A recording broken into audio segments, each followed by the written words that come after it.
iliyo safi, mioyo yenye kupondeka Bwana, ukiondoa ndani yetu kila chembe ya kujiinua, kila kiburi chote kikaweze kushindwa katika jina la Yesu. Na Mungu, tukaone ya kwamba umbali huu umetufikisha tu ni wewe Bwana. Tukaone Mungu kwa mtazamo wetu ya kwamba hapo tumefika, hakika Mungu umetusaidia hata kufikia mwaka sehemu ambayo tumefikia, mwaka ukiwa tumesalia masiku ya kuhesabu. Mungu umeendelea kuwa nasi.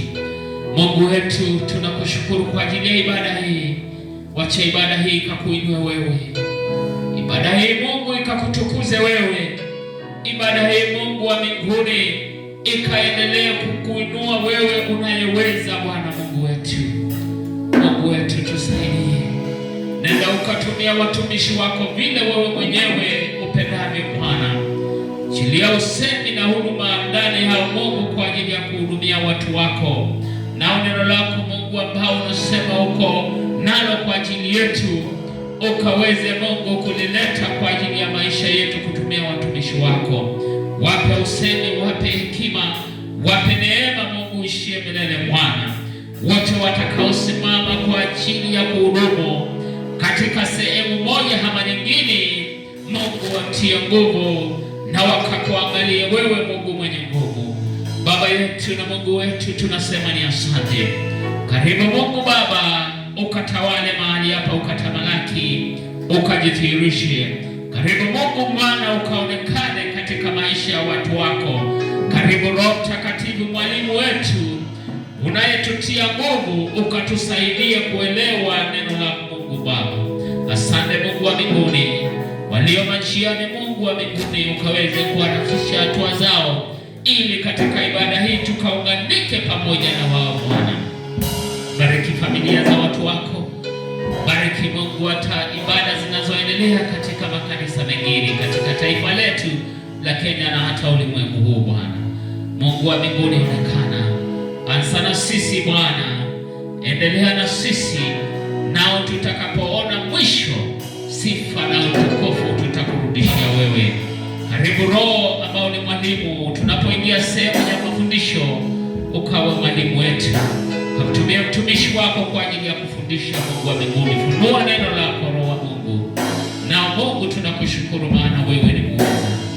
Tunakuinua, tunakushukuru. Wacha neno lako Mungu likapate nguvu na uweza wa kunena ndani ya mioyo ya watu wako, ya kuweza kuwahudumia, ya kuweza kuwaongelesha katika maisha yao na kukutana na mahitaji yao Mungu, maana neno lako linaweza.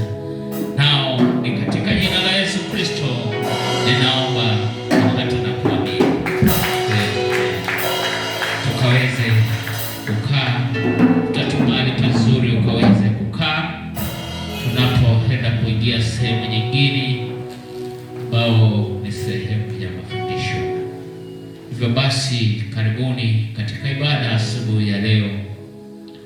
Acha Mungu atusaidie ili tukawe ni watu watakaopatikana katika lile kundi ambao Mungu anatafuta, ambao anasema bado anatafuta waabudu halisi, ambao wataenda kumwabudu Mungu katika roho na katika kweli.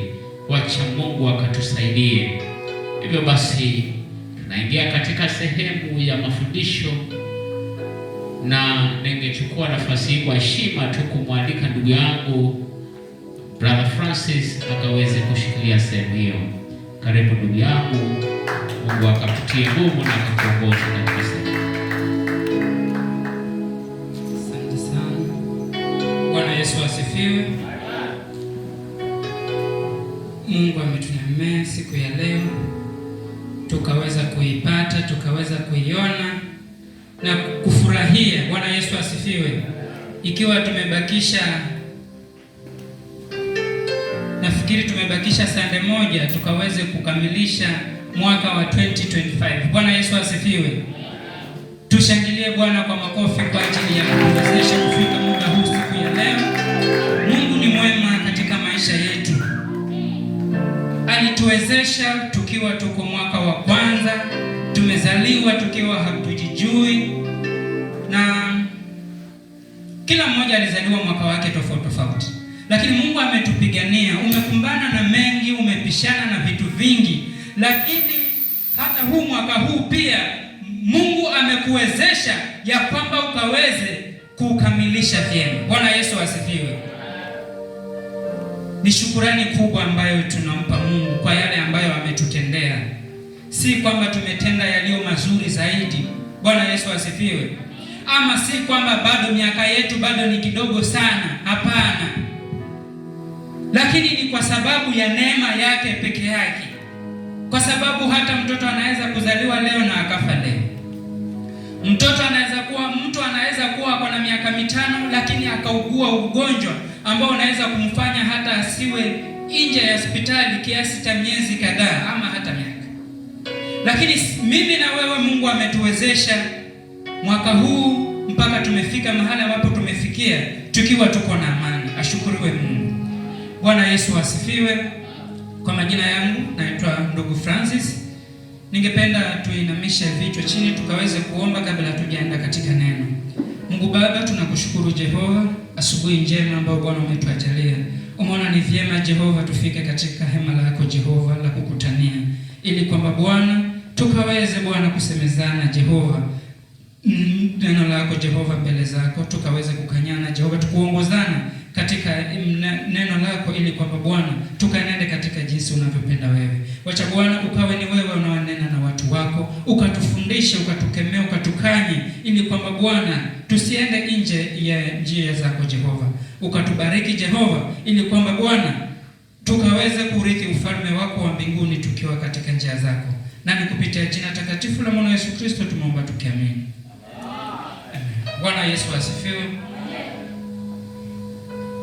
Kichwa chetu cha neno la leo ambao ni ibada ya mafundisho, utaenda kuongelea kuhusu kupiganiwa na Mungu kupitia matendo yako. Bwana Yesu asifiwe. Kupiganiwa na Mungu kupitia matendo yako. Wakati unapopiganiwa ni kumaanisha ya kwamba katika shughuli ama katika hicho kitu ambacho unapiganiwa hukiwezi wewe mwenyewe. Ndio maana kuna mtu anasimama kwa niaba yako. Bwana Yesu asifiwe. Pengine kama ni shida zimekuandama, haujui ni njia gani unaweza kutokea, lakini kupitia matendo yako ndio kuna mtu ambaye atakupigania katika hayo magonjwa yako. Bwana Yesu asifiwe. Na kama pengine ni shida tofauti, school fee, watoto huyu amefukuzwa, huyu anahitaji hiki. Sasa imefika wakati wa kwamba wewe mwenyewe huwezi jipigania katika school fee ya watoto wako. Mungu anaweza kusimama na wewe katika jambo lako. Bwana Yesu asifiwe. Sasa kuna mambo mengi ambayo Mungu anaweza kutupigania sisi. Lakini leo tutaenda tu kwa sehemu ya kwamba Mungu atupigania kwa matendo yetu. Bwana Yesu asifiwe. Kupiganiwa na Mungu kupitia matendo yako. Kwa sababu tuna mambo mengi ambayo Mungu amelituagiza ya kwamba sisi wanawe, sisi watu wake tukaweze kuyatenda. Na hakuna lolote ambalo katika Biblia liliwekwa na Mungu ya kwamba liwe ni bure. Bwana Yesu asifiwe. Katika kila chochote ambacho tuliagizwa kukifanya kina faida yake. Bwana Yesu asifiwe. Kwa hivyo kila kitu ambacho unagharamikia lakini ni kwa sababu ya Mungu, basi kuna malipo baadaye, si kazi bure. Na katika kutenda mema, hilo ni agizo kutoka kwa Mungu. Sisi waumini wote tunapaswa tutende yaliyo mema. Na kuna mambo alituagiza ili kwamba sisi tukaweze kufanya nini? Kuyafanya. Na je, katika kutenda hayo mema yote ambayo Mungu ametuagiza, je, sisi faida yetu yani? Sasa leo utaenda kuona katika huu wema wetu ama baadhi ya wale ambao walitenda mema. Je, Mungu aliwapigania vipi wakati wa shida zao kupitia yale mema walioyatenda? Bwana Yesu asifiwe. Ili hata wewe kile kitu ambacho unakifanya, hata wengine wanasema kwamba tenda wema uende zako. Je, unapotenda mema ukienda zako, faida yako itakuwa ni nini? Sasa hapa tutaenda kuangalia ile matendo mema. jinsi Mungu alivyopigania, Mungu anavyotupigania kupitia kutenda yaliyo mema. Bwana Yesu asifiwe. Amen. Tuanze na Zaburi ya 50:14 na 15.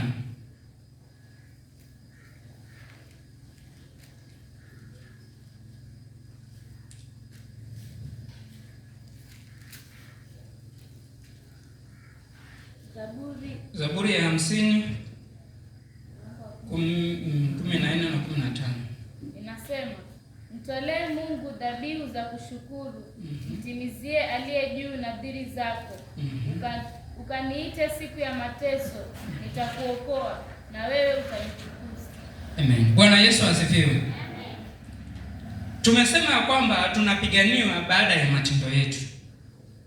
Mtolee Mungu dhabihu za kushukuru, mtimizie aliye juu nadhiri zako.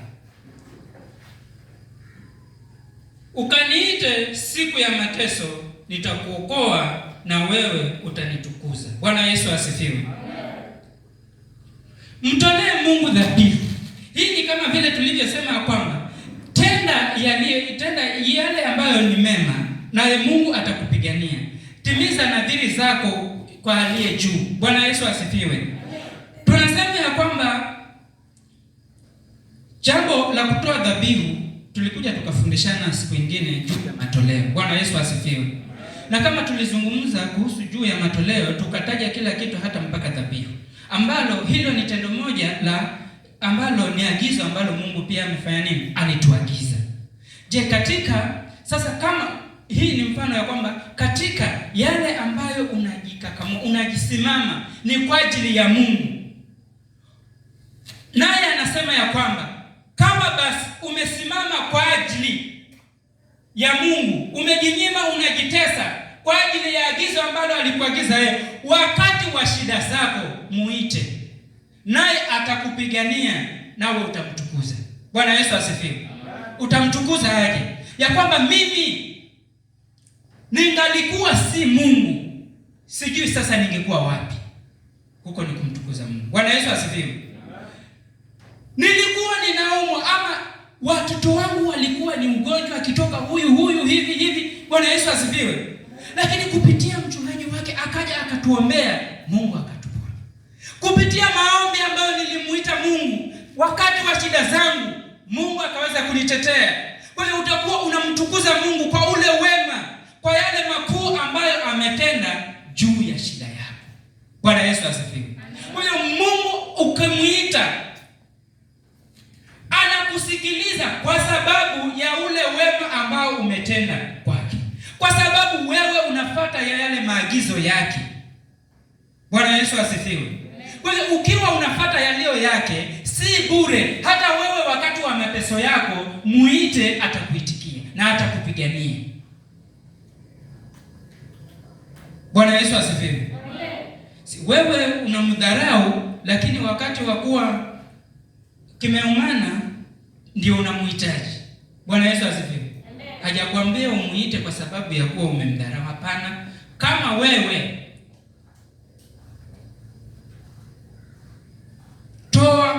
mtolee Mungu dhabihu za kushukuru, mtimizie aliye juu nadhiri zako, ndio umuite wakati wa shida zako, naye atafanya nini? Atakuonekania.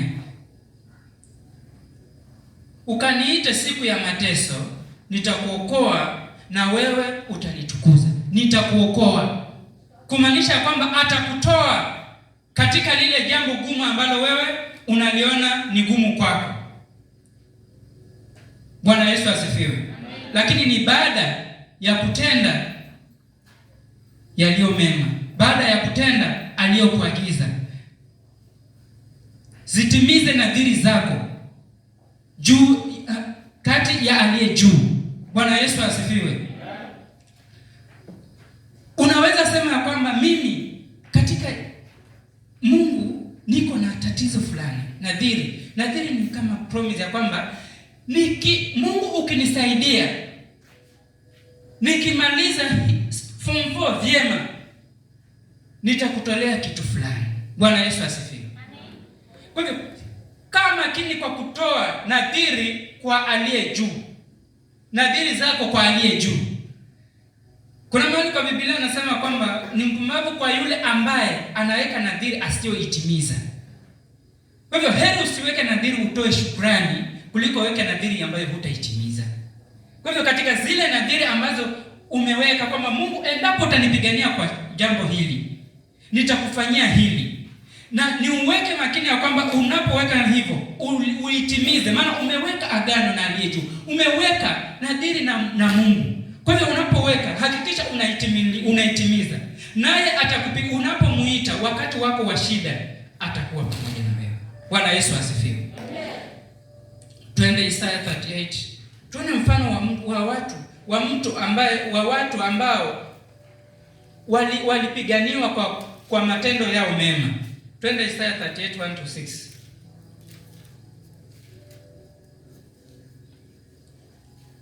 Isaya mlango wa 38 mstari wa kwanza unasema, siku hizo Hezekia aliugua, akawa katika hatari ya kufa, na Isaya nabii mwana wa Amozi akaenda kwa mfalme akamwambia, Bwana asema hivi, tengeneza mambo ya nyumba yako, maana utakufa wala hutapona. Basi Hezekia akajigeuza, akaelekeza uso wake ukutani, akamwomba Bwana akasema, Bwana, kumbuka haya na kusihi, kwamba nimekwenda mbele zako katika kweli na kwa moyo mkamilifu, na kutenda yaliyo mema machoni pako. Hezekia akalia sana sana. Ikawa neno la Bwana likamjia Isaya kusema, enenda ukamwambie Hezekia, Bwana Mungu wa Daudi baba yako asema hivi, mimi nimeyasikia maombi yako, nimeyaona machozi yako. Tazama, nitaziongeza siku zako kiasi cha miaka 15, nami nitakuokoa wewe na mji huu na mkono wa mfalme wa Ashuru, nami nitaulinda mji huu. Amen. Bwana Yesu asifiwe. Hezekia aliugua. Yeye alikuwa ameugua na ni mgonjwa kabisa. Na hata Mungu alikuwa, ule ugonjwa ulikuwa si wa kumwadhibu ama ni ule ugonjwa ulikuwa ni ugonjwa wa kumuua.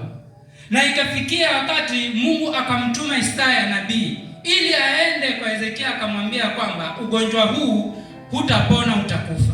Kwa hiyo tayarisha mambo ya nyumbani mwako ili kwamba maana huu ugonjwa ili utakapoondoka uwe kila kitu umetayarisha. Bwana Yesu asifiwe. Hawa ni watu wa Mungu ambao hata wakati wa kufa kwao Mungu anawajilia, Mungu anawafahamisha ya kwamba wakaweze kutayarisha, kama ni mashamba akagawe vile ambavyo anataka, kama ni urithi wake atayarishe nyumba yake vile kabisa, kwa sababu ugonjwa ule ni wa kumuondoa. Bwana Yesu asifiwe.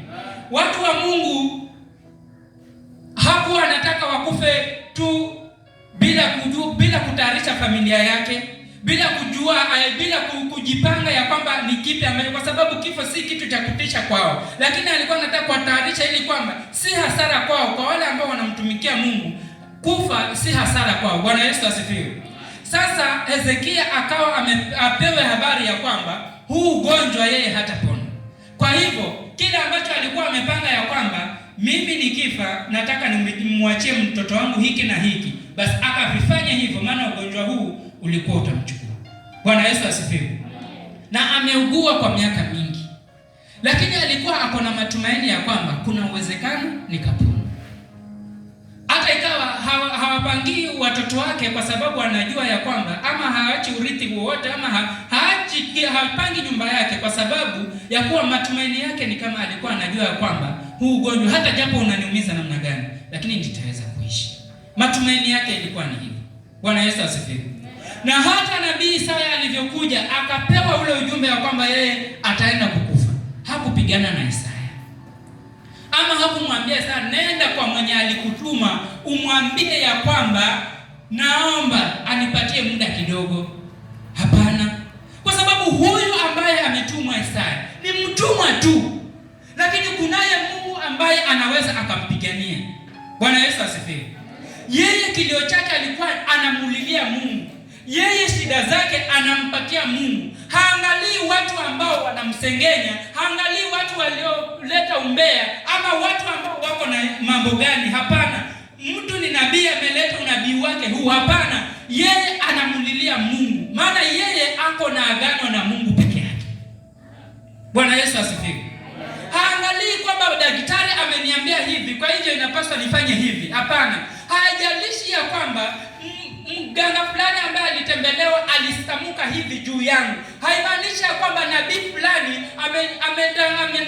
ametabiri juu ya ugonjwa wangu huu ya kwamba niko hivi. Hapana, yeye alijua ya kwamba kama kuna ujumbe kama huu, hakuna haja ya kwamba nimshtaki mwenye ameleta ujumbe huo, ama hakuna haja ya kwamba nikubali kwa sababu ni nabii wa Mungu ambaye nitajika, kwa hivyo linaweza kuwa hilo neno ni kweli. Hapana, yeye shida zake alikuwa anamhusisha Mungu. Bwana Yesu asifiwe. Kwa hivyo hakuangalia kwamba uzuri wa binadamu uko aje, wala maneno ya binadamu inaongelewa aje. Hata kama ni mtumwa wa Mungu, yeye hakutaka kujua, lakini kitu ambacho alitaka kujua ni kwamba yeye shida zake amtambulishe Mungu. Bwana Yesu asifiwe. Maana alijua katika huu ulimwengu ni Mungu peke yake ambaye anaweza kusimama na yeye. Hezekia akaangalia ukutani, akamlilia Mungu, na alikuwa amepewa habari ya kufa. Wale waliopewa unabii ya umauti wake, huyo ndiye aliyepewa unabii wa kuongezeka kwa miaka yake. Bwana Yesu asifiwe. Kwa hiyo hata wanadamu watamke vipi, lakini endapo utamlilia Mungu kupitia ile shida yako, huo unabii unaweza ukabadilika. Yale maneno ya madaktari yanaweza yakabadilika.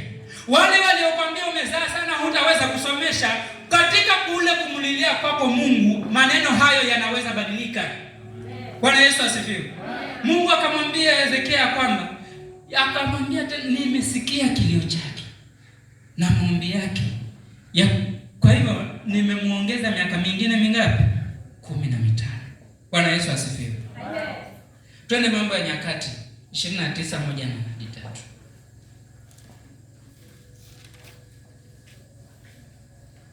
Mambo ya Nyakati wa pili 29:1-3.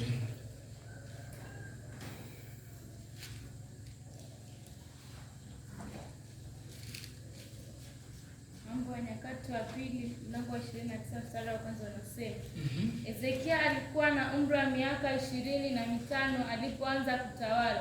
Akatawala katika Yerusalemu miaka 29, na jina la mamaye aliitwa Abia binti Zekaria.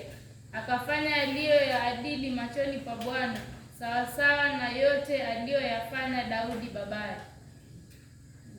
Yeye katika mwaka wa kwanza wa kutawala kwake, katika mwezi wa kwanza, alifungua milango ya nyumba ya Bwana akaitengeneza. Bwana Yesu asifiwe. Alicholilia Hezekia, alichomkumbusha Mungu, alicholilia Mungu wakati wa kutabiriwa ya kwamba yeye atakufa, alimkumbusha Mungu ya kwamba wakati mimi napata huu ufalme, mwaka wa kwanza, mwezi wa kwanza. Soma hiyo 3 turudie hapa. Yeye katika mwaka wa kwanza, yeye katika mwaka wa kwanza wa kutawala kwake, katika mwezi wa kwanza, alifungua milango ya nyumba ya Bwana akaitengeneza. Bwana Yesu asifiwe. Katika mshahara wake wa kwanza wa mwaka wa kwanza wa kazi yake, alifungua nyumba ya Bwana akaitengeneza. Bwana Yesu asifiwe. Kwa hiyo alimkumbusha Mungu wakati wa shida zake, matendo aliyofanya, ili kwamba Mungu akaweze kusimama na yeye wakati huu wa shida zake. Bwana Yesu asifiwe. Na hii Zaburi ya 50 ikawa nasema ya kwamba niiteni wakati wa shida zenu, niiteni nami nitawaponya. Bwana Yesu asifiwe. Niiteni nami nitasimama na nyinyi. Ndiyo maana Hezekia akamuita wakati ametabiriwa kufa, wakati wa ugonjwa wake, na akamkumbusha Mungu matendo aliyofanya. Na dini yetu ni kusema ya kwamba kupiganiwa na Mungu kupitia matendo yako. Bwana Yesu asifiwe. Hezekia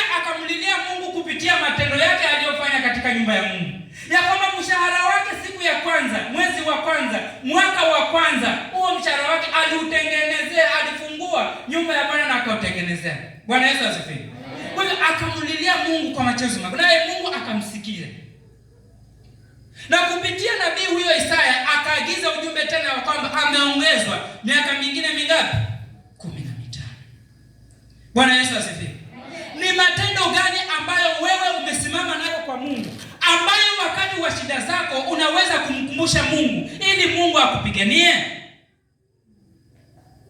Haya mambo hayakuwa wakati wa kina Hezekia ya kwamba hao ndio walikuwa wema sana, sisi hatuwezi tendewa. Hapana.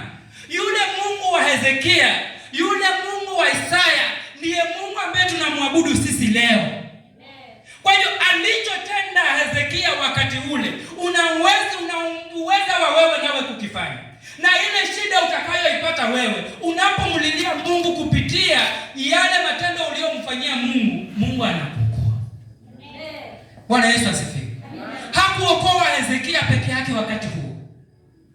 Atakuokoa hata mjukuu wako ambaye atakuja kupitia matendo yake mema. Bwana Yesu asifiwe. Kwa hiyo matendo yako unayomfanyia Mungu, unapowafanyia wajane, unapowafanyia wenye mahitaji, unaposimama na mwenye shida, wakati wa taabu yako, unapomlilia Mungu na kumkumbusha yale mema ambayo umefanya, Mungu atasimama na shida yako. Bwana Yesu asifiwe. Ni kipi ambacho umekiweka kama kinga yako? Usiseme ya kwamba basi mimi sipati pesa nyingi nitasaidia nani? Hapana. Umejitoleaje wewe mwenyewe kusimama na mwenye mahitaji? Umejitoleaje kusimama na nyumba ya Mungu? Bwana Yesu asifiwe. Wakati wa shida yako, si umkumbushe Mungu ya kwamba nilienda kuchanga ploti ili kwamba watu wako wakaweze kukuabudu. Bwana Yesu asifiwe. Mkumbushe Mungu ambacho umemtendea wakati wa shida zako. Maana unapofanya ya Mungu, naye atafanya ya kwako. Bwana Yesu asifiwe. Hezekia akaongezewa miaka mingine 15. Kuishi hapa duniani si gereki, ni neema tu. Miaka yoyote huku si kwetu. Atuenjele huku si kwetu. Tulikuja from nowhere, hatujui. Maana matumbo ya mama zetu hata ilikuwa vijana wote hawajui wamebeba akina nani kwa tumbo, hawajui. Lakini kuna viumbe watakuja tu kupitia wao. Lakini hasa hao viumbe wametoka wapi? Hatujui. Na tukiondoka hapa duniani tunaenda wapi? Na tulikuwa kama tulikuwa huko, basi tulikuwa kitambo, na tulikuwa miaka ngapi? Na tunaenda kuishi miaka ngapi? Lakini miaka ya kuishi hapa duniani hata inatabirika, maana ni kidogo. Tunajua tu population ya watu wengi iko kuanzia mwaka wa kwanza hadi miaka 100 hapo katikati. Ukivukisha huko kwingine tu ni neema, lakini inapotelea tu hapa. Lakini hiyo yenye utaishi baadaye ni maelfu. Kwa hiyo kumaanisha hapa si kwetu, kuishi hapa si gereti. Ni neema tu, na Mungu akikuhitaji kwingine utaenda huko upande mwingine. Sijui ni kuzuri ama ni kubaya, huko utaenda tu. Bwana Yesu asifiwe. Kwa hiyo akamlilia Mungu, na hapo ndio maana nakwambia kwamba si guarantee. Hakuambiwa basi wewe utaishi mpaka pale mahali utataka kuondoka. Hapana, aliongezwa miaka mingine 15. Lakini kule ambako alikuwa anahitajika kwenda ataenda. Bwana Yesu asifiwe. Sasa kama alikuwa ni mtu mzima sana tena ameongezwa miaka 15, sasa ilifikia wakati pia naye akasema kwamba Mungu, ulinipa miaka mingi, si mateso ninaishi tena hapa juu amekuwa mzee sana. Lakini hayo sasa tukusoma. Bwana Yesu asifiwe. Akamkumbusha Mungu ya kwamba wakati wa mwaka wangu wa kwanza wa kupata ufalme, mwezi wangu wa kwanza nilifungua hekalu la Bwana nikalitengeneza. Anamlilia Mungu. Hakumkamata nabii ya kwamba wewe kuja tushirikiane tuombe. Si unajua wakati wa ufalme wangu nilifanya hivi. Si tumulilie Mungu ili kwamba akaweze kulapana. Yeye mwenyewe akamkumbusha Mungu. Bwana Yesu asifiwe. Kwa hiyo haimaanishi ya kwamba utafute mtu ambaye wewe mwenyewe kwa imani yako unamuona ya kwamba ako karibu na Mungu. Hapana, yale uliyotenda wewe unayajua mwenyewe. Mulilie Mungu kwayo peke yake. Bwana Yesu asifiwe. Twende hiyo Isaya 38:21. Tuone vile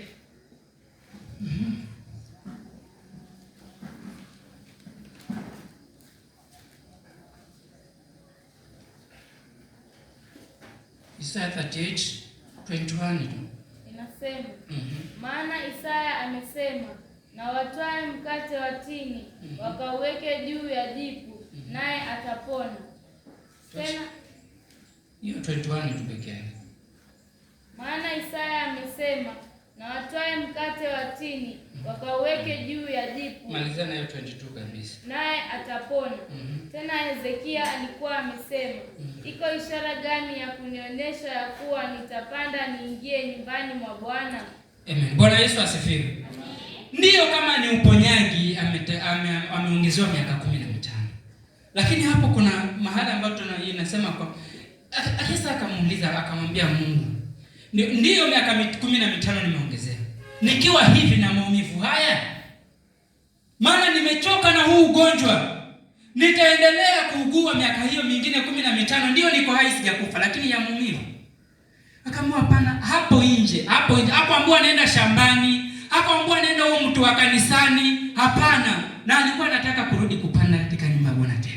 Akamwambia hapo nje kuna mkate wa mti wa mtini, yani tunda la mtini. Hiyo tini sasa, tunda umeweke kwa jipu, atapona. Bwana Yesu asifiwe. Wakati wote akiugua, hakufahamu ya kwamba hiyo tini ndio inaweza kumponya. Bwana Yesu asifiwe. Maana huu ulikuwa ni ugonjwa wa yeye kukufa, na hakupata ufahamu, wala hata wataalamu hawakupata kumwambia ya kwamba basi hata hii tini inaweza kukuponya. Na isitoshe inaweza kuwa haikuwa dawa ya kuponya, isipokuwa kwa sababu ya kuwa anahitajika ya kuwa aponye, hata kile kitu ambacho tu kiko karibu na yeye atumie tu hicho apone tu. Bwana Yesu asifiwe. Maana kila kitu ni cha Mungu mwenyewe. Hakuna kitu chochote chini ya jua ambacho Mungu hakiwezi. Bwana Yesu asifiwe. Kwa hivyo hata magonjwa ambayo shida ile ambayo unaona wewe ni kubwa, Mungu anaweza amrisha tu sekunde moja ukae free. Bwana Yesu asifiwe. Haitaki ya kwamba huduma nyingi sana ndio zitendeke kwako ndio shida yako ikuondokee. Hapana. Mungu kwake hiyo anaweza tamka tu neno moja tu ikakuondokea. Ukawa umekuwa kwa shida, umesota muda mwingi, lakini tu wakati mmoja imegeuka, imekuwa vice versa. Bwana Yesu asifiwe. Akaambiwa tunda tini mwekee kwa jipu, atapona. Angu hapo na miaka yote sasa nimeponywa tu na tini. Hizi ambazo nilipanda mimi ziko hapa tu nje kwao. Aliambiwa nenda hapo nje. Hakuambiwa nenda shambani huko umepakana na nani, huko kuna mtini. Hapo nje kuna tini, tunda uweke kwa jipu, utapona. Bwana Yesu asifiwe. Naye akapata uponyaji kwa sababu ya kumkumbusha Mungu matendo yake. Bwana Yesu asifiwe. Hivyo Mungu anapigania watu katika matendo yetu. Kwa hivyo katika jambo jema lolote ambalo utalifanya chini ya jua, si bure. Kuna mshahara ambao Mungu amekuwekea. Kuna faida ambayo utaipata kupitia matendo yako hayo mazuri. Bwana Yesu asifiwe. Kwa hivyo Wakristo, tusichoke kutenda mema. Tafuta kitu ambacho unaweza kumlilia Mungu wakati wa shida yako. Ni jambo gani ambalo unaweza kumkumbusha Mungu wakati uko na taabu? Je, ni hilo la kuiba kalamu? Ni hilo la ukora? Hilo la kukweni watu? Yaani hata mtu anasema ya kwamba ni nani anapewa pesa? Ni Saumu. Mimi nitatuma huko tayari, kwa sababu anajua si mwaminifu. Bwana Yesu asifiwe. Tuangalie mwingine. Matendo ya Mitume 28:7 hadi 10.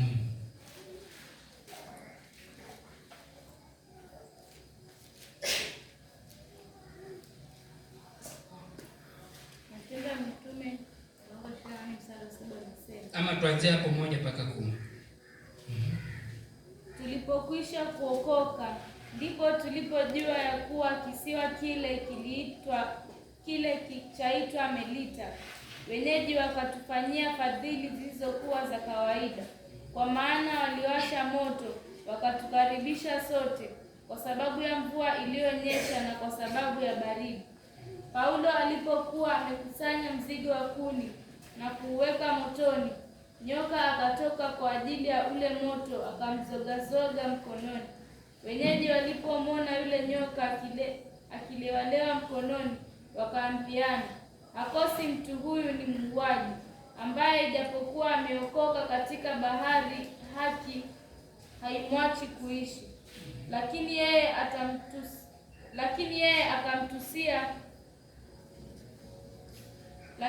akamtukusia motoni asipate madhara.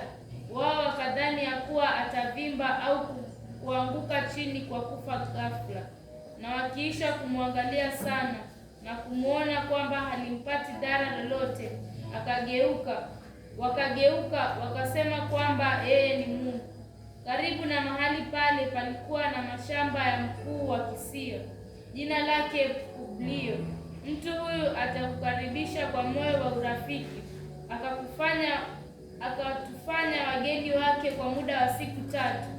Ikawa baba yake Publio alipokuwa hawezi homa na kuhara damu, Paulo akaingia kwake, akaomba, akaweka mikono yake juu yake na kumpoza.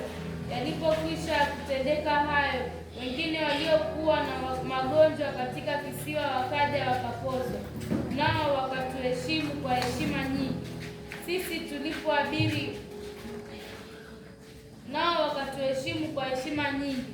Basi tulipoabiri wakatupakilia vitu vile tulivyokuwa na haja navyo. Bwana Yesu asifiwe. Publio yeye walikuwa familia yao na mashamba, na akina Paulo nao walikuwa wameenda huko, ilikuwa ni nchi ya ugeni. Bwana Yesu asifiwe. Wakanukusurika kufa baharini, Mungu akawatetea wakatoka hapo. Walivyotoka huko ni ugenini, kuna baridi na kuna nyeji, yani kuna hali nyingine ambayo sasa ni ubaridi. Wenyewe wakawa wanawatafutia kuni wale wageni, na pia Paulo naye alikuwa amebeba kuni zake ili waweke hapo kwa moto, katika hali ya kuondoa ile wakuwe hali ya moto badala ya baridi. Bwana Yesu asifiwe. Lakini nyoka mkubwa akampanda Paulo na kumviringa mkononi mwake, lakini akamkungutia pale motoni ili achomeke. Lakini watu wa area ile walikuwa wanaamini ya kwamba si kawaida kwa nyoka mkubwa kama yule kumviringa mtu kama vile. Kwa hivyo kuna muonekano ya kwamba hata kama alikunusurika kufa baharini, lakini Mungu akamuokoa, tena yule ni muuaji. Bwana Yesu asifiwe. Akawa wanamsema mabaya Paulo kwa sababu ya kile walichoona kwa macho yao ya mwili. Lakini baada ya kuona ya kwamba hakuna mahali ambapo aliumwa wala hakuna mahali amedhurika, maana walitarajia baada ya yule nyoka kuanguka, yeye naye hata maliza muda mrefu ataanguka na akufa. Maana kuna nyoka wengine wakubwa ambao akikuuma watu tu wanatarajia wewe huponi. Lakini hapo Mungu akataka kumdhihirisha Paulo ya kwamba huyu ni mtume wa Mungu. Bwana Yesu asifiwe. Ndipo wakafika kwa mashamba ya Publio, ambaye Publio alikuwa baba yake ni mgonjwa. Lakini Publio akawakaribisha wale wageni ambao hakuwa anawajua, akawakaribisha kama ndugu zake, akawakaribisha tuseme kwa moyo mmoja, kwa moyo mkunjufu, yaani kwa amani. Bwana Yesu asifiwe. Wakakaa kwake siku 3. Hao ni wageni ambao hawajui, lakini akawakaribisha kwake na kuwatengenezea vitu vizuri, ugeni wa maana vizuri kwa siku 3. Bwana Yesu asifiwe. Hayo ni matendo ambayo Publio anawafanyia watu wa Mungu, ambapo akawahifadhi kwa ule muda. Ile mambo ya kuwa wakae mahali wasipojulikana, wapigwe na baridi, wafanye nini, lakini yeye akaamua kuwahifadhi na kuwaweka katika mahali pazuri na wakule wakunywe na kila kitu, akawakaribisha. Bwana Yesu asifiwe. Katika tendo lile Biblia inasema ya kwamba baba yake alikuwa akiumwa chumbani, alikuwa ana homa kali. Paulo akamwendea akamponya. Bwana Yesu asifiwe. Akamwombea akapona. Tena hapo baada ya kumponya, wale waliokuwa na ugonjwa, wale waliokuwa na shida katika kijiji hicho walikuja na kuponywa. Bwana Yesu asifiwe. Nao Paulo baada ya kuondoka, ijapokuwa wakati wanaingia walisomeka vibaya, maana walitabiriwa kwamba huyu mtu ni muuaji, kwa sababu ya ile ishara ambayo imeonyesha kwake. Lakini baada ya kutoka mji ule, watu waliwapea zawadi, waliwapea vitu vile ambavyo walikuwa wanahitaji, wakapewa, wakaondoka navyo. Bwana Yesu asifiwe. Kwa nini wakapata vitu hivi wakaenda navyo? Kwa sababu ya ule wema ambao wameutendea mji ule. Kwa nini wafanya wema ule? Kwa sababu wamepokelewa vizuri na Publio. Bwana Yesu asifiwe. Kwa hivyo katika kule kuwakaribisha watu wa Mungu vizuri Publio, japokuwa hakuwa anawatambua, lakini katika kule kuwafanyia vizuri, baba yake alipona. Bwana Yesu asifiwe. Wagonjwa wa ule mtaa wote waliponywa kupitia jambo zuri la kuwakaribisha watu wa Mungu Publio. Bwana Yesu asifiwe. Kwa hivyo katika kutenda jambo lako zuri, wewe kunasababisha hata mtaa wenu ukaweze kupata utukufu. Bwana Yesu asifiwe. Hakuponywa baba yake peke yake kwa sababu amewakaribisha, wala hakuwakaribisha ili baba yake akaponywe. Hakuwa anajua ya kwamba hawa watu wanaweza kuja kuleta uponyaji katika hii jamii yetu. Kwa roho yake nzuri akatenda jambo jema. Na tukasema katika matendo yale mazuri, wakati wa shida zako Mungu atasimama na nani? Na wewe. Pengine alikuwa anatumia pesa nyingi kumtibu baba yake, wamezunguka kona nyingi kwa ajili ya uponyaji wa baba yake, lakini kupitia kule kuwakaribisha tu watu wa Mungu, baba yake akapata uponyaji. Ikawa ndio mwisho wa pesa zake kwenda hospitali juu ya ugonjwa wa baba yake. Na si yeye tu, ule mtaa wote watu wale watu ambao walikuwa wanaugua wakaletwa, wakapata uponyaji. Bwana Yesu asifiwe. Tumesema ya kwamba huyu mtu wakati akiingia ule mji, watu walikuwa wanajua huyu ni muuaji, huyu ni mtu wa kutenda maovu. Lakini wakati wa kuondoka, akaondoka akiwa yeye ni mtu wa Mungu. Wanamsema vizuri sasa. Kwa hiyo haijalishi ya kwamba mtu anayekutembelea kwako, haijalishi ya kwamba mtu unayekutana naye anasema kwa mabaya aina gani, haijalishi mtu ambaye utakutana na yeye na wewe ako na ubaya wa kiasi gani, ama na ako hovyo kiasi gani, lakini kulingana na vile wewe utakavyomtendea, matendo yako mazuri wewe, basi ndio shida yako, Mungu atasimama na wewe. Bwana Yesu asifiwe. Viumbe vyote viko hapa chini ya jua ni vya Mungu. Kwa hiyo hakuna mtu ambaye ni bora kuliko mwingine. Hata japokuwa Paulo alisema kwamba yeye ni mwizi, lakini Publio akawakaribisha nyumbani kwake kwa amani na akawatendea mambo yaliyo mazuri tena zaidi, bila kutarajia ya kwamba hawa watu wanaweza kuwa ni muuaji na aniue kama ilivyotabiriwa akiingia mji ule.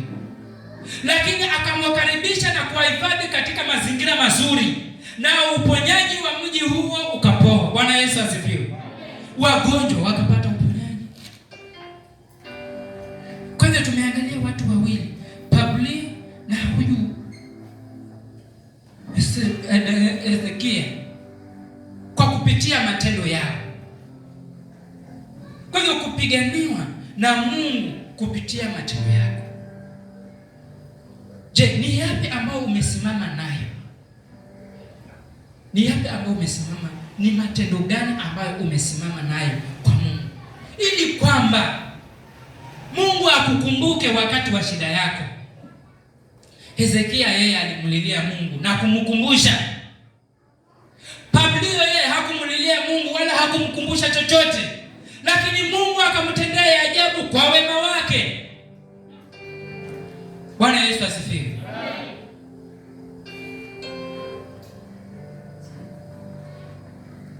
Ni wema wako gani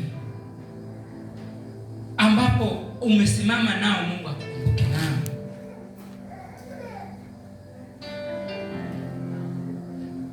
Wafalme wa Pili Mwanzo kuanzia 1 nasema kwamba si kuja neno la Mungu, si kulisikia tu na kuliacha tu hivi. Ni kama mtu ambaye anajiangalia kwa kioo, ajione vile yuko, alafu akitoka amesahau. Bwana Yesu asifiwe. Inafaa ya kwamba ulisikie, ulifanyie practical. Nikaja nikasema kwamba hili neno si kama watu acrobatic, kwamba lile ambalo tunalifanya usiende kulifanya nyumbani. Neno ni jambo ambalo ulisikie, ulifanyie mazoezi, ulitende. Kama Mungu alikwambia kwamba utende hili, nenda ukajaribu kutenda, kwa sababu kila jambo lina faida yake. Nenda ukajaribu kutenda, uone kama Mungu hata kutendea. Bwana Yesu asifiwe. Tumeona vile ambavyo watu wamesaidiwa na matendo yao. Fedha ambazo walikuwa wametumia kwa sababu ya shida yao ikafika mwisho kwa sababu ya matendo yao mema. Kwa hiyo usiseme ya kwamba mambo ya kanisani hayaishi. Kwa hivyo hata iweje watu tu kutoa tu kuko kila mahali. Sasa mimi nitatoa pale mahali nitataka. Je, wakati wa shida yako unamkumbusha Mungu nini? Dorcas alikuwa kazi yake anawabariki watu na nguo, anawabariki watu tu na nguo. Na akafa, lakini wale watu wakamlilia Mungu kupitia ile huduma ambayo alikuwa anafanya. Dorcas akakombolewa. Bwana Yesu asifiwe. Hao ni watu watatu. Huyu watu ndio walilia juu ya matendo yake. Huyu alimlilia Mungu, alimkumbusha Mungu juu ya matendo yake. Dorcas watu ndio walimkumbusha Mungu juu ya matendo yake. Hezekia yeye akamkumbusha Mungu juu ya matendo yake. Publio akatendewa juu ya matendo yake. Bwana Yesu asifiwe. Ni matendo yako gani ambayo wewe Mungu anaweza kukutetea wakati wa shida yako? Matendo yake tu. Baba yake akapona. Na hata wale majirani wote wakapata uponyaji. Bwana Yesu asifiwe. Je, ni jambo gani ambalo ndugu zako wanaweza kupata uponyaji kupitia wewe? Ni jambo gani ambalo unalifanya kwa Mungu? Ni jambo gani ambalo unalifanya kwa majirani zako ambalo Mungu ni akukumbuke nalo, ili kwamba mifugo wenu waongezeke, ili kwamba fedha yako ifaidi, ili kwamba kazi yako isimame? Bwana Yesu asifiwe. Ni jambo gani ambalo zuri umetenda kwa Mungu? Umemtendea mtu wa Mungu nini? Bwana Yesu asifiwe. Hezekia aliwakaribisha watu wa Mungu vizuri. Tunaona wamama wana kitu cha kumkumbusha Mungu. Sijasema hicho ndio Mungu atatenda, hapana, lakini wanaweza kumkumbusha Mungu. Mungu anaweza kukumbuka kwacho. Kila mwezi, kila baada ya muda wanaenda kwa mchungaji, wanapeleka vitu, wanasimama na watu wa Mungu. Wewe ni kipi unamkumbusha nacho Mungu? Tuwapigie makofi wa mama. Mama wanafanya jambo zuri sana. Mungu awabariki sana. Je, wewe nawe jiweke mkutano. Ni jambo gani ambalo Mungu akukumbuke nalo? Kupitia kwamba huna kazi, ni jambo gani Mungu akukumbuke nalo akupe kazi? Kupitia kwamba una maisha magumu kwenu, hiyo inaweza yakabadilika. Ni jambo gani Mungu akukumbuke nalo abadilishe maisha ya kwenu?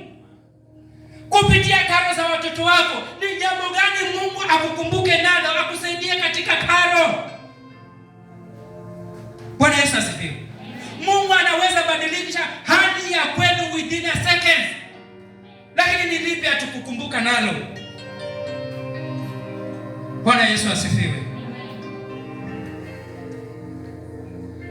Nenda ujiweke chumbani peke yako, jiweke mkutano peke yako. Fikiria ile shida ambayo imekuwa sugu kwako. Fikiria ile shida ambayo unataka iondoke sasa. Na fikiria yale ambayo umemtendea Mungu. Mwambie Mungu, hata kama sijatenda mema, hata kama sijafanya lolote, nikumbuke kwa ile sadaka yangu ambayo nilikutolea. Hali hii ikaniondokea. Bwana Yesu asifiwe. Mkumbushe Mungu, kaa pembeni peke yako. Mkumbushe Mungu, mwambie Mungu, na kuomba katika hii shida yangu. Kama Hezekia, nimetangaziwa kifo. Hapana, Mungu, naomba kuishi tena. Kumwambia umaskini ambao umejaa kwetu. Hii kilio cha kila mara nalia, watu wananisaidia na hili, watu wananisaidia na hili. Mungu, naomba uniondoe mimi ndio nikasaidie watu, si kusaidiwa mimi kila wakati. Mungu, nikawasaidie watu, niondolee hali ya kulia kila wakati. Hata kama hutanikumbuka, kumbuka tu hata sadaka, hata tu uimbaji wangu. Mungu, nikumbuke. Nikumbuke kwa ajili ya shida hii. Bwana Yesu asifiwe. Tukaamini tukaomba. Mungu Baba, tunakushukuru Jehova. Ni kwa ajili Bwana ya neno lako kwetu Jehova. Mungu Baba, tunakushukuru kwa ajili Bwana ya fundisho hili ambalo Mungu umetuletea siku ya leo. Mungu umetufundisha, umetuonekania Jehova. Wacha Bwana ukatusaidie katika kutenda, ili kwamba Bwana ukaweze kutukumbuka. Ni wenye shida nyingi, ni wenye matatizo mengi katika jamii zetu. Mungu ukatukumbuke, tumesikia neno lako Jehova. Ukatugeuzie hali zetu ambazo zinatufinya katika maisha yetu, katika jamii zetu, katika masomo ya watoto wetu. Mungu Baba, fungua fahamu za watoto wetu Jehova mashuleni. Mungu Baba, kumbuka yale mema ambayo tumetenda Jehova, ili kwamba Jehova ubadilishe hali za kwetu, ubadilishe, usikie machozi yetu, ukabadilishe hali ambazo Bwana zimekuwa sugu kwetu. Mungu ukatuonekanie, na nikupitia jina takatifu la mwana Yesu Kristo, Mungu tumeomba tukiamini.